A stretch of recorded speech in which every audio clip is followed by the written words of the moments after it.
Ang totoong lingkod bayan ay hindi bulag sa mga ginagawang trabaho at programa ng gobyerno. Hindi naninira para sa pansariling pag-angat at hindi ginagawang katatawanan ang kalusugan, buhay o kamatayan ng isang tao.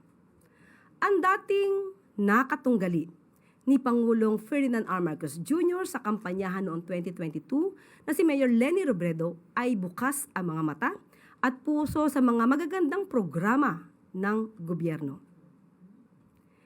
Ikinalulugod niya at pinahahalagahan ang mga ginagawa ng administrasyon ni Pangulong Marcos Jr. Hindi niya tinatago ang katotohanan sa mga Pilipino ang agresibong pagpapatupad ng pangakong pabahay para sa mga benepisyaryo.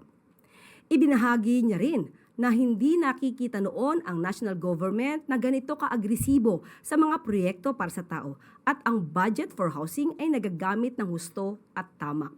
Pinuri rin ng alkade ang sipag at ang pagiging mapagkumbaba ni Secretary Jose Ramon Ping Aliling ng DSUD dahil hindi madali ang pagsasakatuparan ng mithiin ng Pangulong Marcos Jr.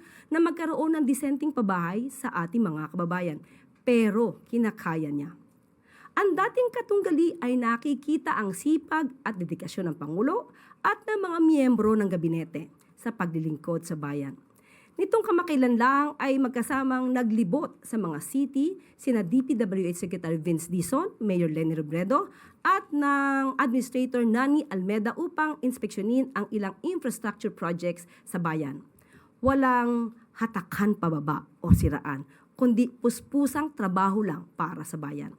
Kaya huwag magpaloko sa mga nagpapanggap na lingkod bayan pero puro paninira lang ang ginagawa at pilit binubulag ang taong bayan sa katotohanan na ang gobyernong ito ay nagtatrabaho, naglilingkod at hindi nagbabakasyon lang. Nagpapasalamat tayo sa national government.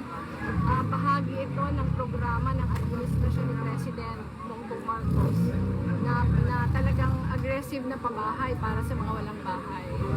For a very long time, hindi natin nakita na ganito ka-aggressive yung national government as far as housing is concerned. In fact, nung nakaupo ako sa HUD-C, yung problema namin halos walang budget for housing. Pero ngayon, nakikita natin na housing na ma-maximize talaga.